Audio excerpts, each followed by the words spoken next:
the United States and other companies know about their citizens and how much they know about everything else.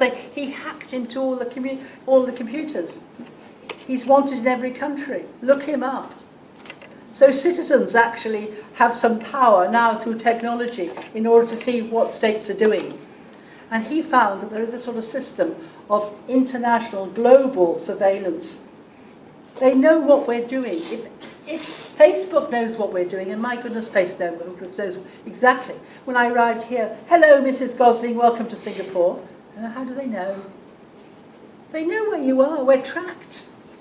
Don't ever use, when I lose my way, I always go into my thing and they tell me where I am. It moves with me. I thought, if they tell me that I'm moving, then anybody else knows where I am. We're completely open now. So, and again, the global system. Look what the Americans do. They can zap, they can bomb one person in Pakistan to get rid of them. Globalization, in this sense, and technology is everywhere. But this guy showed the extent of that. But he himself used that thing to find out the extent of it. Isn't it very beautiful? Right. Now here, technology in the state. Remember I said the importance of technology. How the state uses technology. Now here, Jessica Matthews. Now Jessica Matthews, again, is important. She has the principal cause of the decline in state power is the information revolution. Which is like I've just showed you, right? State governments no longer have the monopoly of information. Pressure groups, NGOs and political actors can communicate across borders in the nation state. So we can use technology, particularly big technology companies, but also small actors like Edward Snowden. We can make the state look foolish. We can control the state. She stresses the importance of non-governmental organisations and intergovernmental organisations who have an interest in the expansion of soft law. Now, soft law isn't legally binding, but these are laws that are things like human rights, etc. Right? So again, if you're looking at Jessica Matthews, she's saying the principal cause of loss of state power is different. It's not economic, it's information. It's information and technology. Right? How could that have happened without technology? Do you all know what that is? That is a square in Egypt, in Cairo, when everybody got together to protest against the government. How did they learn to do it? They all got together because of tweeting and Facebook. And they brought down a government. They actually brought down the government. Unfortunately, the army came in and brought down that government.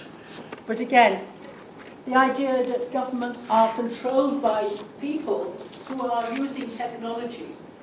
And so we had the Arab Spring, which brought down a lot of governments. Now, of course, use technology to reassert that power, particularly in Syria. Syria is still demonstrating its power.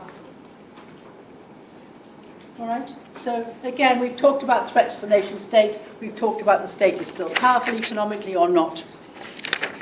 Now, this is a question that was asked in the exam about 2 years ago. The nation state is on its last legs. Discuss. Now, first of all, underline the key command. What is the key command in this? The key command is... What's the key command? Come on, what's the key command? Discuss. Discuss must mean there are 3 or 4 different reasons, right? Now, I've given you about 4 actors already here, but there's lots of discussions, so you have to discuss. Now, what is the nation state? The nation state is made up of 2 things. The idea of nation, identity, and the idea of government and power, yes? The state having a monopoly of violence. And what does on its last legs mean? What does on its last legs mean? You have to be able to explain it. What does it mean to be on its last legs? Who is generally meant to be on their last legs? People like me. Old people. Right? People who have got, it's dying. Yeah? Would you recognise that? Yeah, you would recognise that. It's a metaphor, isn't it? The nation state's on its last legs, all right? So, if you were going to do this essay, again, you'd have to be able to explain the concepts used and what it means, and say how you're going to use it. And also, all right, with what you've got, who says it is, who says it's not? As simple as that. All right? Yes, it is. Who would you use say, yes, it is? Which theorist would you say, yes, it is? Susan Strange. But you'd be very careful. You said Susan Strange writing in the 1980s. Right, she was writing in the 1980s. It may be different now. Right? Yes, Susan Strange. Yes, it is. Because people want something different, all right? Who says no, it isn't? Who would we use to conflict with Susan Strange? Linda Weiss. Who is writing now? So you'd have two paragraphs. Who says it is on its last legs? Who else?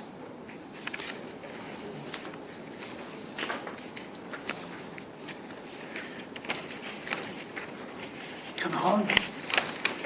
He's got glasses. Sclair. You would talk about Leslie Sclair taking an economic Marxist materialist perspective. Yes, it is, because, and you did this morning, right? The transnational capitalist class had more power, etc. You talk about Sclair in that way, all right? Who else would you talk about? Who else would you say, yes, it is? Thompson. You'd say, no, it isn't. Thompson, yeah, they're skepticals. Skepticals, it sounds like spectacles. You'd say, you know, Hurst and Thompson say, no, the nation states are still powerful, but they were writing in the 90s, right? But you'd explain, you'd probably have the first paragraph would be a lot about why the nation state is on its last legs. You'd explain it like I did this morning. Who else would you say? Who else would you use? You would use Castells. Now, Castells you haven't done yet, except I've shown it to you with Jessica Matthews, the role of technology. And you've got, Castells is great because it's in the first bit, all right? So there you've got your 6 paragraphs. Right, and there's other bits there. Do you understand how to do it? So what have you learned today, I hope? You've learned how to deal with concepts, some of the key concepts here. Learned to argue about, you know, yes it is, no it isn't, but it doesn't make any sense unless you actually understand what you're writing about. So are you happy? Do you find it makes sense? Right. Now, we've pretty well finished on that one. Right, let's just look at this one, this last one, Appadurai. Now, Appadurai is an anthropologist. So don't say Appadurai is a sociologist. He is an anthropologist.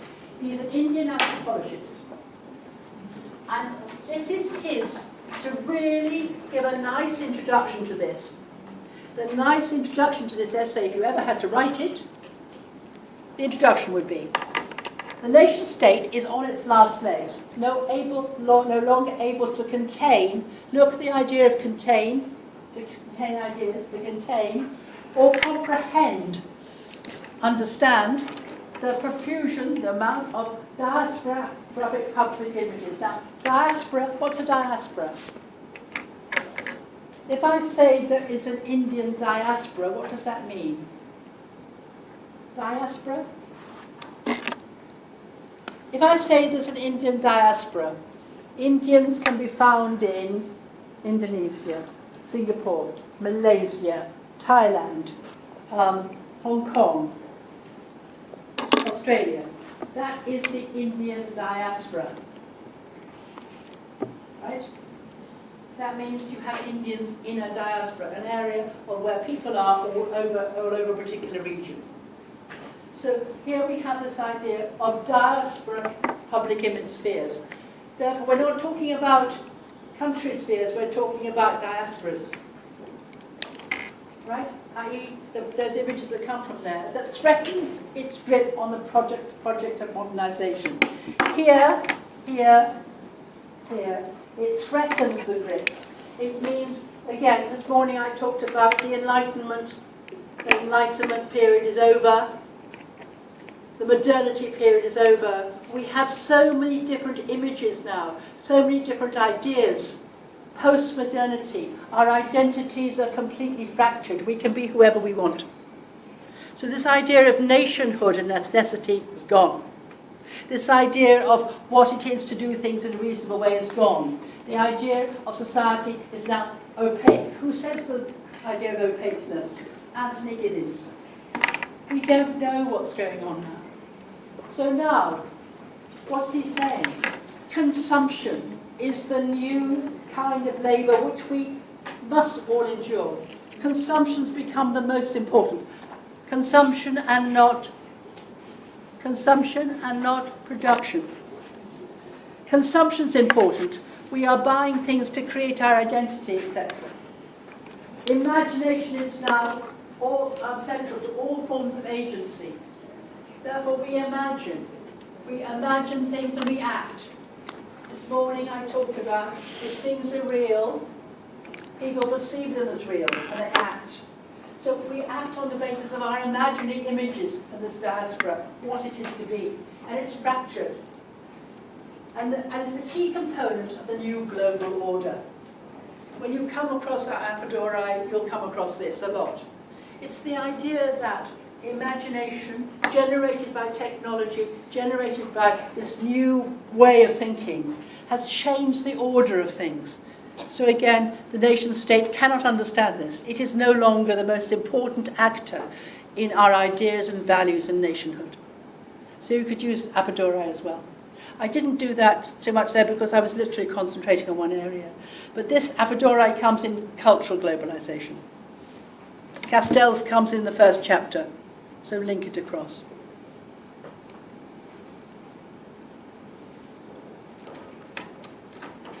All right. So you could do a question. What other questions could we do in terms of politics? We can say the nation state is dying. We could say theorists disagree about the importance of the nation state. Discuss. But you need to be aware of the debates. Link them together. Castells is very important for everything. Castells is vital. Ulrich Beck and Giddens are important in terms of risk. Let's take some out. Let's see how we can use Anthony Giddens in this place. What is Anthony Giddens' key concept?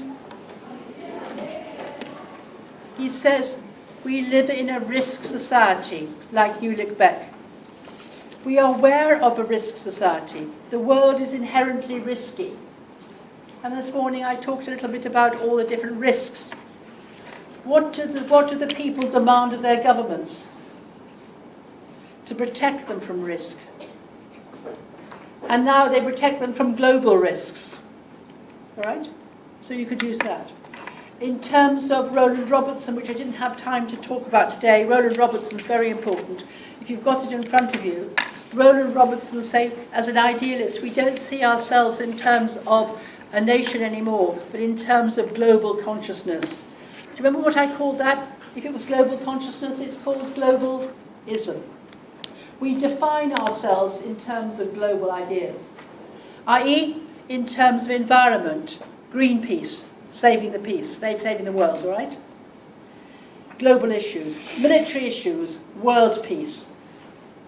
We define ourselves in terms of, military issues, world peace, world alliances. We see the world as one, and we demand that we treat it as the world. We protect the world. Human rights. Now, let's finish off with human rights within Singapore. More and more, we are seeing ourselves in terms of the world. These are human rights which are universal human rights. Therefore, your government is going to be pressured, other people's governments are pressured to act in a particular way if they think that universal human rights have been violated. Universal human rights are violated. And remember what we just said, that the Held says very clearly that it's not that the state necessarily has lost its power, but it will lose its power if it doesn't act legitimately. If it doesn't act in a way that we think is right. And more we think is right on a global scale. So human rights. And one of the human rights that people think is absolutely sacrosanct is the right to life. right to life. Now let's take America first. There are only 3 or 4 states that have the death penalty in the States. And when there is an execution, there's an uproar in the States. Huge, huge attacks on the States because you've got the death penalty. And on the opposite way, you've got huge protections on the same thing. A bit like abortion too. Abortion as a human right. You know, a mother has a right over her child, and other people say, no, the child has a right over anything else. This idea of rights, they're not necessarily all agreed, but in some cases there are. I'd just like you to think of what's happened in Singapore. I think it was only 3 or 4 weeks ago when one drug trafficker has his sentence removed from the death penalty to life imprisonment. Why do you think that happened? Yeah? Think. Is it because the judges decided it was an unreal punishment, or was it because of pressure of what they thought the people would want, and so they changed?